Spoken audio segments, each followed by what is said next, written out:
Live from WRAL News headquarters in Raleigh, your number one source for local news. WRAL News, coverage you can count on. Flight cancellations begin. RDU isn't directly affected by the FAA reductions, but flights at the airport are. We dive into the impact right now.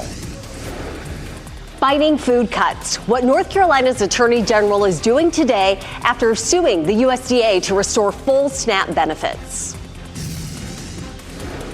Our next weather maker, two fronts that will arrive this weekend. One of those will bring us rain overnight tonight. I'll let you know if it could affect your plans for Saturday. All right, wide-ranging impacts today because of the FAA reductions. Thank you for joining us at noon. I'm Chris Lovingood. And I'm Renee Chu. Thanks for joining us. RDU is not directly affected by the staffing cuts, but the airport and travelers using it are certainly feeling the ripple effects. Yeah, WRAL's Sean Gallagher live right now at RDU. Sean, what are you seeing and hearing right now there at the airport? Yeah, well, Chris, Renee, right now at noon, there are nearly 1,200 flights across the country that have been canceled as a result of these reductions. When you take a look at the big board here at RDU, about 8 flights right now are canceled, both arriving and departing. Doesn't sound like a lot, but that is a number that could easily creep up over the next few days and into next week. And while RDU isn't directly impacted, it's surely going to feel the ripple effects. People rushing out of RDU today with no clear idea if they'll be able to return. The FAA initially requested airlines cut flights back by some 10%, though the Trump administration says it's weighing a 4% reduction, with airlines suggesting people should plan on booking a backup flight just in case, which really isn't an option for a lot of people, especially when you're flying with 4. Cutbacks? Very concerned, yes. We're flying JetBlue back, so a different airline, but, we're going to figure it out. Got some plans to get another hotel room in the city of Boston if we end up late there, so we'll see. While RDU isn't directly impacted, some of the major airline carriers that go through here already are. Southwest, Delta, and American moved the most people through RDU in September, and you can see just how many flights they've canceled nationwide today already. More than 100 for Southwest, nearly 30 for Delta, and 10 for American. And that family that I talked to said that they're also contemplating other forms of travel for them to get home from their destination, but really too early in the season to be talking planes, trains, and automobiles, as a lot of people are already eyeing their Thanksgiving travel to see if this will affect them long term. But for now at RDU, Sean Gallagher, WRAL News. And here on the WRAL Live Center, we are keeping an eye nationwide on how things look, delays and cancellations wise. According to FlightAware, right now, we are seeing 1,686 delays and 849 cancellations in the U.S. You just heard Sean talking about RDU. And if you look over here, as he mentioned, those 8 cancellations, 23 delays. I keep refreshing the page just to see, if it climbs. And it has in the past couple of minutes. It went from 16 to 23. But also United and American Airlines say they were able to rebook most travelers affected by these flight cuts so far. American offered examples of some of the cuts it made. They say flights from Dallas to San Antonio were cut from 11 a day to 10, and Boston to Reagan National went from 10 flights to 9. That's just to put in perspective what passengers are dealing with. So we're asking, how long will these cuts last, or these flight cuts last? Officials say it's really hard to say, because they say even if the shutdown ends very soon, the FAA has said it would not lift any of those flight restrictions until staffing at airport towers and the air traffic centers made it safe to do so. The day to make sure you have the notifications on your airline app. Thank you, Michelle. New at noon, people in North Carolina who need SNAP are starting to see some of the benefits hit their accounts. A court ruled last week the Trump administration must provide these payments despite the government shutdown. North Carolina's Attorney General is now arguing the Trump administration must pull funds to cover the full amount. WRAL's Carly Haynes asked him what happens now. Carly. And we saw Attorney General Jeff Jackson at this food bank today. He was among volunteers, and he talked to us about just the demand that food banks are seeing right now, and also the latest on his lawsuit.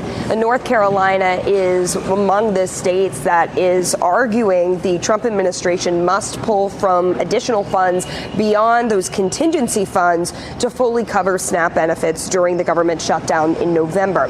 A judge ruled in favor of that, and then today the Trump administration asked for an emergency pause on that order, arguing there's only enough money to pay partial benefits this month. There are other buckets of money that the Agriculture Department has access to. That's the argument we're making to the court as far as why they should be providing full benefit payment and not partial benefit payment. Well, Jackson said with the plan right now, if contingency funds dry up and there's still no agreement on a spending bill, SNAP users won't have any money for their meals this month. Well, as far as those EBT funds go that people started seeing this morning, Jackson said those started coming in around 5 o'clock this morning, with some people seeing up to 65%, depending on their eligibility levels. Carly Haynes, WRAL News, live in Raleigh. Governor Josh Stein is calling lawmakers back to Raleigh in 2 weeks to work on Medicaid funding. The governor says this rare move to call for a special session is necessary. The current budget falls short in covering Medicaid this year. That's in part because of rising health care costs. Both chambers are more or less aligned on Medicaid funding, but unrelated political fights meant nothing was approved.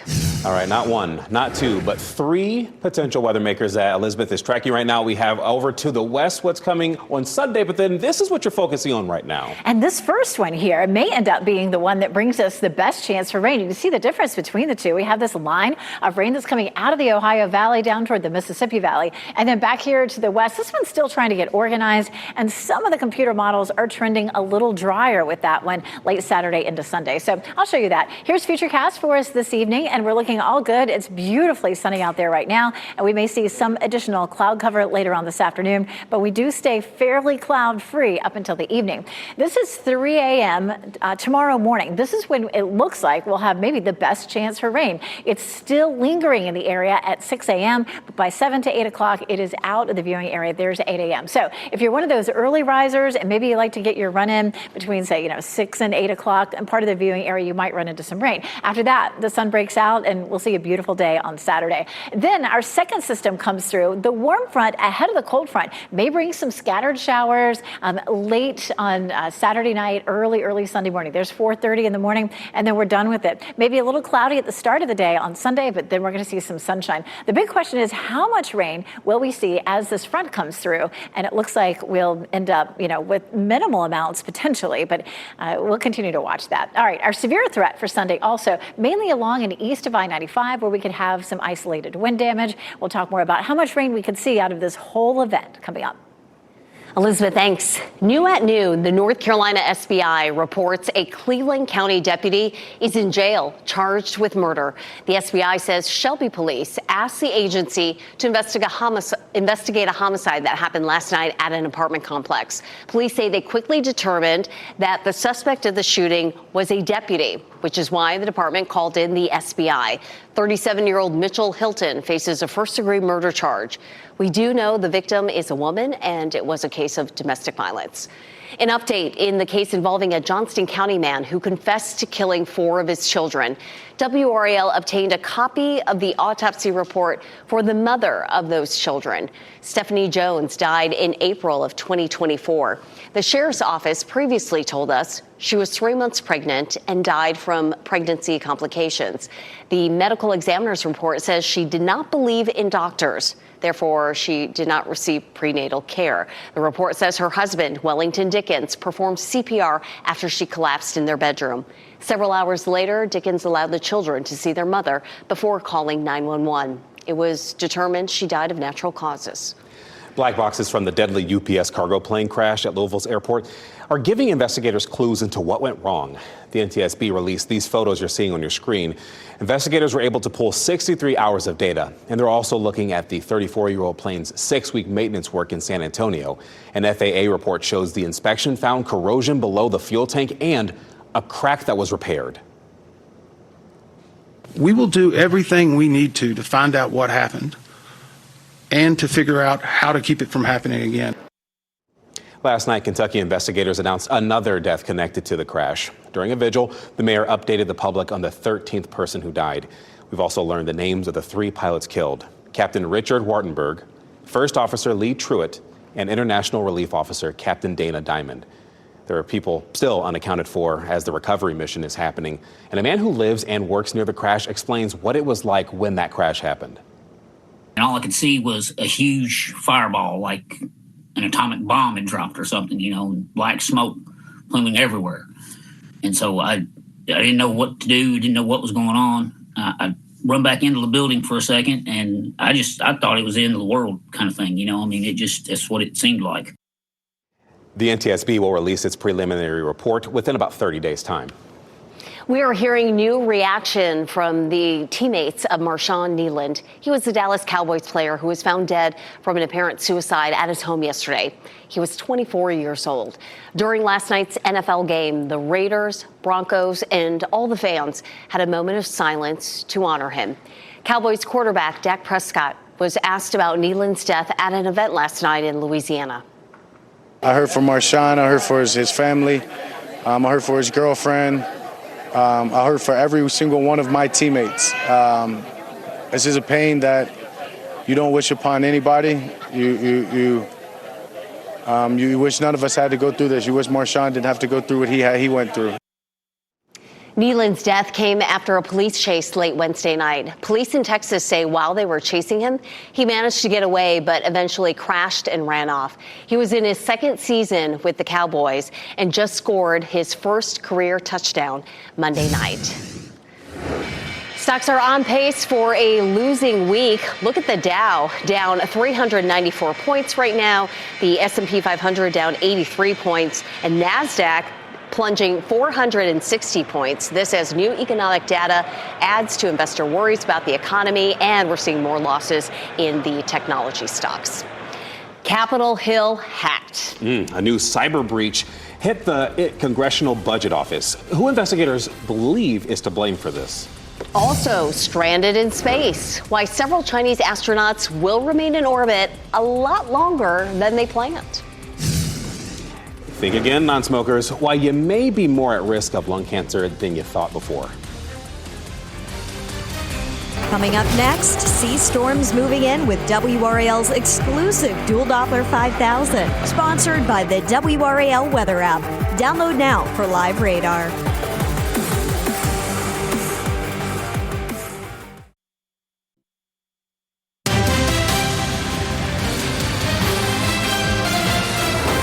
So, the Congressional Budget Office was hacked. That's according to an email from the Senate Sergeant at Arms that was sent to congressional staff. The email did not say, though, who was responsible. However, an official briefed on that hack says China is believed to be the culprit. The email also says the hack is still going on.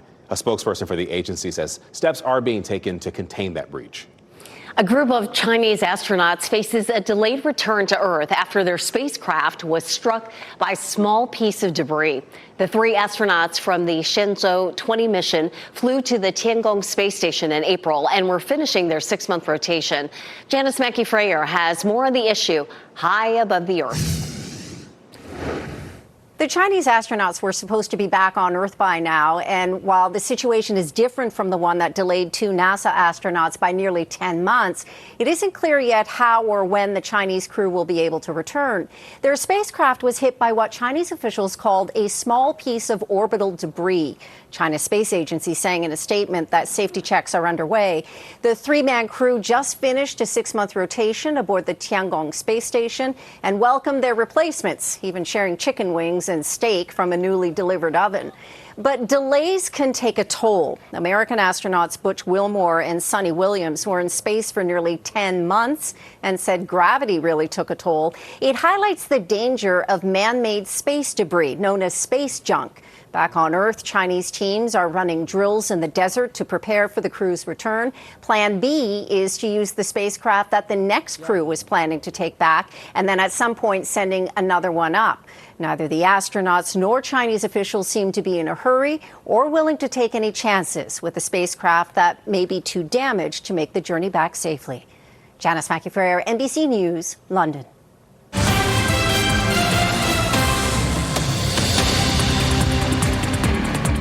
And back here in the WRAL Live Center, some exciting music news. The 2026 Grammy nominations are in. They just announced them earlier this morning. Kendrick Lamar, a top nominee. He got 9 nods. Lady Gaga received 7. Bad Bunny, Leon Thomas, and Sabrina Carpenter each received 6. Taylor Swift not on the list this year because her new album just dropped last month, so she was not eligible for next year's Grammys. Netflix's K-pop Demon Hunters, that was huge. Their golden track from that animated film received 3 Grammy nominations, including Song of the Year. Also, I found this very interesting. Several big-name first-time nominees. We're talking Timothée Chalamet, nominated in the Best Compilation Soundtrack for the Bob Dylan biopic, A Complete Unknown. Also, Steven Spielberg, nominated for the first time in the Best Music Film category for music by John Williams. The 2026 Grammys airs February 1st, 2026 in Los Angeles. So when Michelle said Timothée Chalamet, as Bob Dylan, he was phenomenal. Elizabeth's face just radiated like the sun. I think that's so cool. And the thing is, Bob Dylan gave it all a thumbs up too. I know he was fantastic it was in that so cool. biopic. Oh, that's neat. Yeah. We got some clouds over Chapel Hill. We do. Most of our cameras are looking nice and clear and blue right now, but I thought, let's take a look at the Chapel Hill camera because it kind of tells the story of what's happening next. We do have a front that's well to our west, but it's starting to feed some clouds in right now, and we'll have the potential for rain tonight, but it's going to be late tonight. It shouldn't affect any of your evening plans. And there's definitely some sunshine still shining on Chapel Hill. It's just back to the west. Those clouds are starting to inch a little closer. It feels great out there right now, though. Nearly 70 degrees. Our winds are south at 10. Winds are not going to be a big issue for us today. Temperatures will be continuing to warm up with that south wind, helping to pull the warmth in. So it's 70 in Clinton right now, 68 in Southern Pines and Rocky Mount, and 64 in Roxborough and in South Hill. More current temperatures. Fuquay Varina checking in at 70, 69 Morrisville, 65 in Rollsville. So it feels great out there, and a lot of us are seeing plenty of sunshine. It was a chilly start this morning. We had widespread upper 30s to mid 40s, much warmer for tomorrow morning at 55, and then Sunday at 57. Now, we will see some rain first thing tomorrow morning when we see that low at 55, and a small chance on Sunday morning.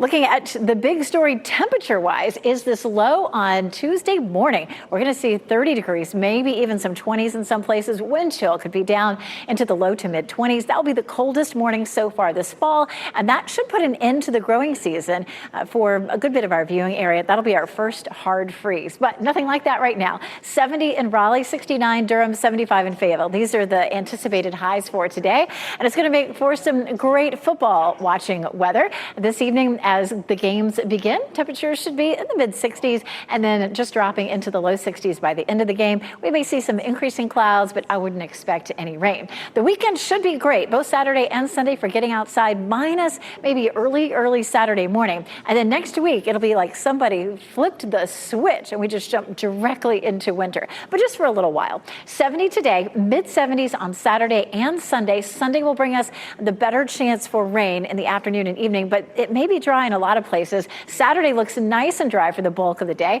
At 4:30, Stanford takes on UNC at home. Temperatures will be in the low 70s at game time, and then by the end of the game, down to around 60. So it should be really nice and comfortable. This is front number 1. We talked about it just a little while ago. Lots of lightning with this one as it's coming out of the Ohio Valley, stretching back down toward Memphis, and not likely to produce any severe storms, but we could see some of that on Sunday. For tonight, 40% chance of rain between 2 a.m. and 6 a.m. So that just means early risers could get a little bit wet, not likely to see much more than 1/10 to 1/4 of an inch. Early Saturday morning, again, we may see some lingering showers. And then Saturday night, there's a small chance. And then again on Sunday. We're going to walk through like we did earlier, where we just go all the way through the weekend, hour by hour, just so we make sure that we cover the bases for your weekend plans. All right, mid 70s for tomorrow and Sunday, and highs only at 50 for Monday and Tuesday. And that is colder than our normal high in January. And those morning lows will be awfully chilly. Doesn't look like it'll last too long, though. Thanks, Elizabeth. Well, coming up on our news this afternoon, workforce transformed. Artificial intelligence has changed the labor market in huge ways. At 5:30, the new messages to middle school students with the job market changing dramatically.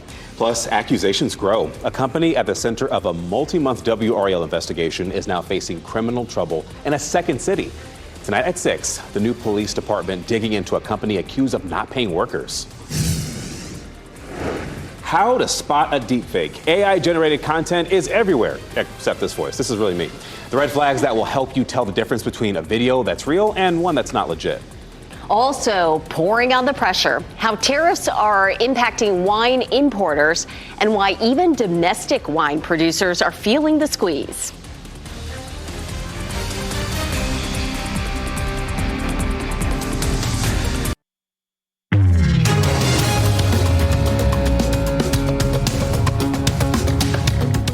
right, so AI-generated content, it is everywhere, and it has never been easier for anyone to use it. OpenAI launched Sora. It's an app kind of like TikTok. It allows people to make and share AI-created content, most of it more realistic than its competitors. Ivan Rodriguez explains why it's raising concerns and how you can spot the fake videos. Over the last few months, Sora, a video generator app from ChatGPT's parent company OpenAI, has become more sophisticated by the day. It's like if you're scrolling TikTok, but all of the videos you see are AI generated. Nothing you see in Sora is real. Caitlin Shadrawi, a CNET AI reporter, says these videos are easy to make and just take minutes. The trouble is, once these videos are shared outside the Sora app, it can sometimes be difficult to tell the difference between videos that are real and those that are fake. It is harder than ever to tell if an image or video is AI generated. And Sora is partially why, but I wouldn't give them all the blame. Google has a number of AI tools, and there's been a number of creative AI companies that have been working in this field a long time. Adding to the confusion, there isn't a foolproof method to spot AI-generated content, but Shadrawi says there are things to watch for. The first thing I always recommend people look at are watermarks. This might seem kind of obvious, but that's for good reason.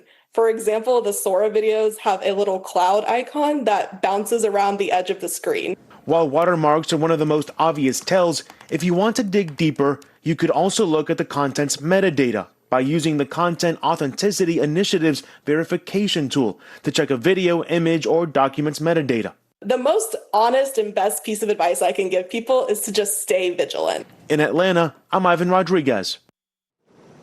The Trump administration's tariffs are creating challenges to the U.S. wine industry. Well, it turns out wholesalers say the wine sellers have been eating the cost of tariffs on European wines. And so these companies have thin margins and will no longer be able to sustain that practice soon.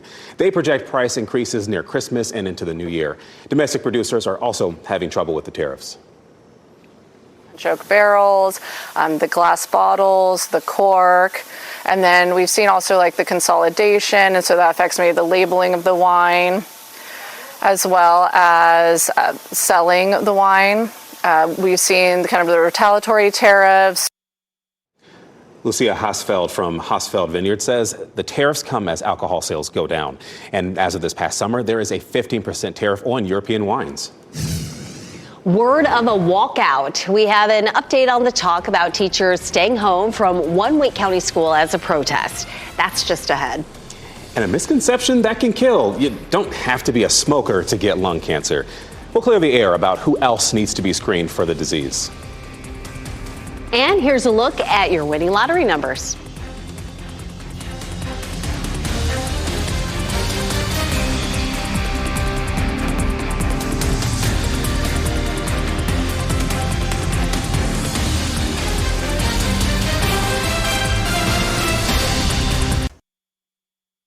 Shot in 4K ultra high definition.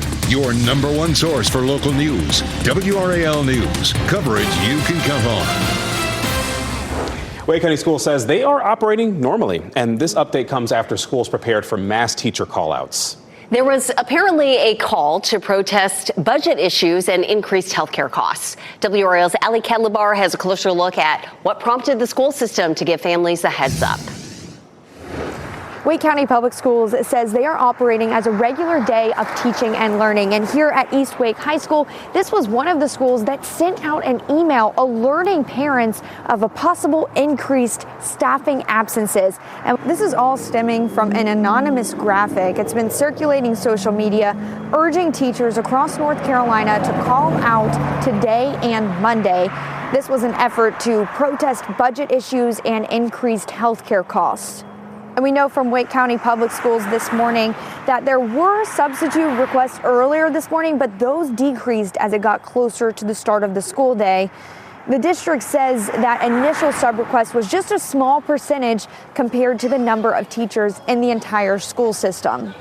As for other school systems in our area, Durham Public Schools says they haven't been notified of any unusual upticks in teachers calling out. We do know that this rumored teacher call out is expected or scheduled for Monday as well, so we are staying on top of this. Reporting in Wake County, Allie Cadlebar, WRAL News. Now, a lengthy meeting with the Wake County superintendent left some parents upset about the school system's approach to safety.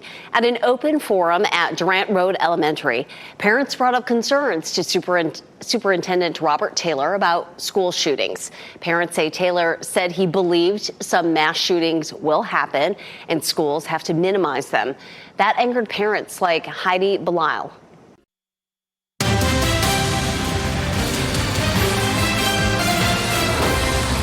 Smoking is the leading cause of lung cancer, but doctors warn you not to let your guard down. Plenty of people who have never touched a cigarette get the deadly disease as well. Yeah, and if you didn't know, November is National Lung Cancer Awareness Month. Kevin Ureski explains what else can increase your odds of having it and when you should probably get screened. With November marking National Lung Cancer Awareness Month, doctors are trying to clear up misconceptions about the disease. The belief that lung cancer only happens in smokers is something that needs to be done away with. About 20% of lung cancers are diagnosed in people who have not smoked before. Besides new cases being common, medical experts say lung cancer is the deadliest form of cancer. This year alone, there will be more than 200,000 cases of lung cancer in the United States. It causes more deaths than breast cancer, colon cancer, and prostate cancer combined. But while the CDC says cigarette smoking is the #1 risk factor, there can be additional threats, including exposure to secondhand smoke, air pollution, and more. For example, exposure to radon, which is a naturally occurring radioactive gas that occurs in basements of and older homes. Exposure to toxins at work like asbestos and diesel fumes, and family factors like genetic mutations. Doctors stress the importance of lung cancer screenings, citing the need to catch lung cancer when it's small to help improve survival rates. The current lung cancer screening guidelines recommend that a low-dose CT scan of the chest should be performed for anybody between the ages of 50 to 80 years of age, and those who have smoked more than one pack a day for more than 20 years or more than that, and those who are still smoking or who have quit in less than 15 years. That was Kevin Ureski reporting. The 8th annual report from the American Lung Association found North Carolina sees more lung cancer diagnoses than the national average. Yet fewer than 20% of North Carolinians at high risk were screened.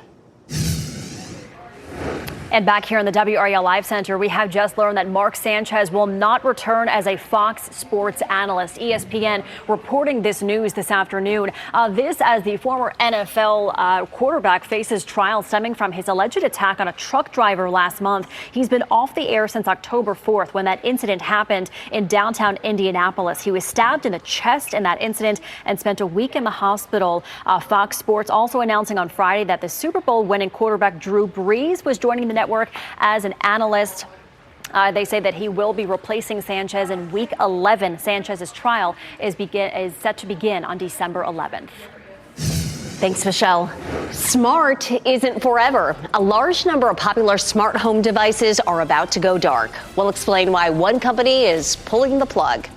Also, shoppers go big. Americans are set to spend more than $1 trillion this holiday season. So we're going to tell you the main way shoppers are picking their presents.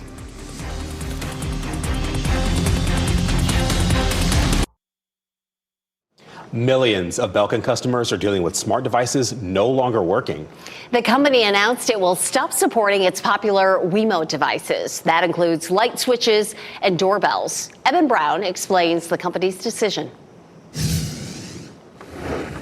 Check your plugs and light switches. A number of popular smart devices won't be working in a couple of months.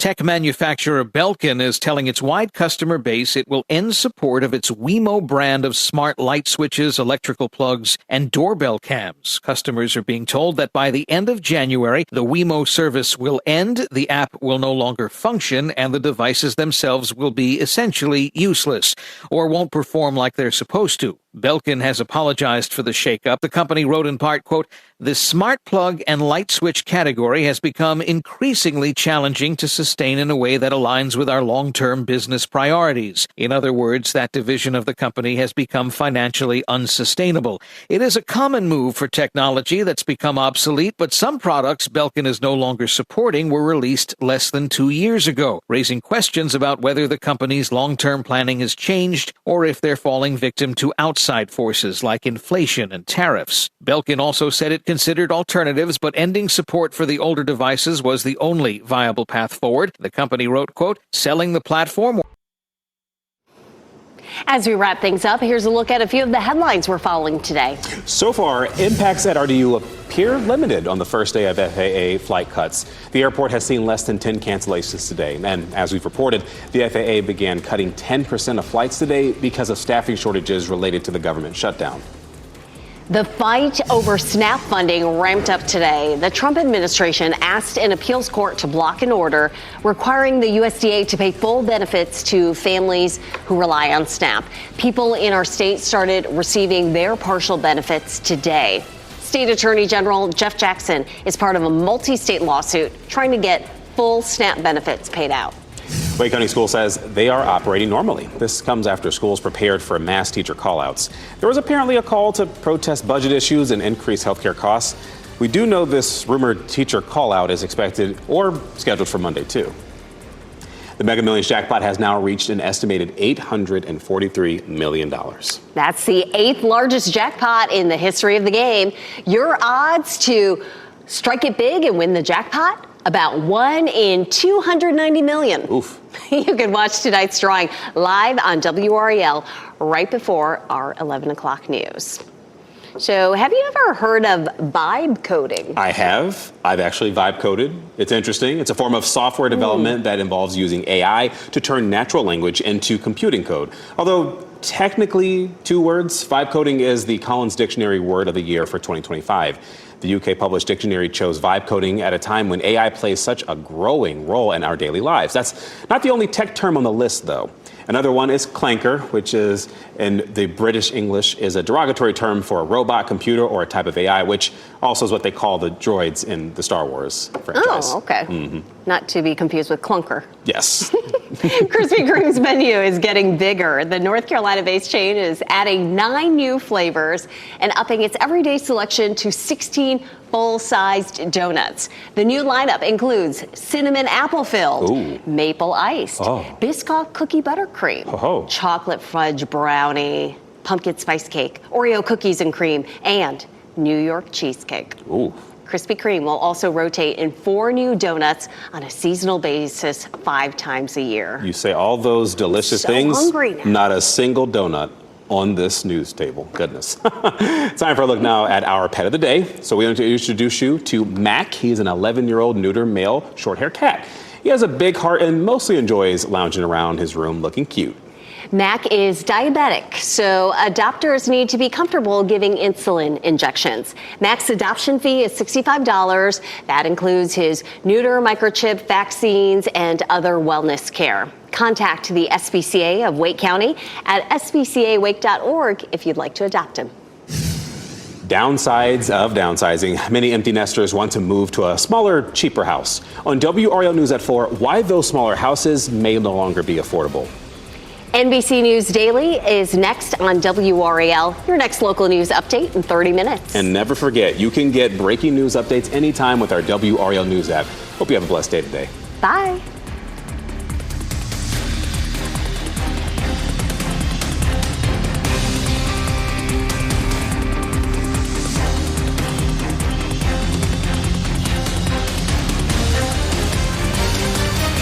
Keep watching WRAL News over the air channel 34 and Spectrum channel 1257.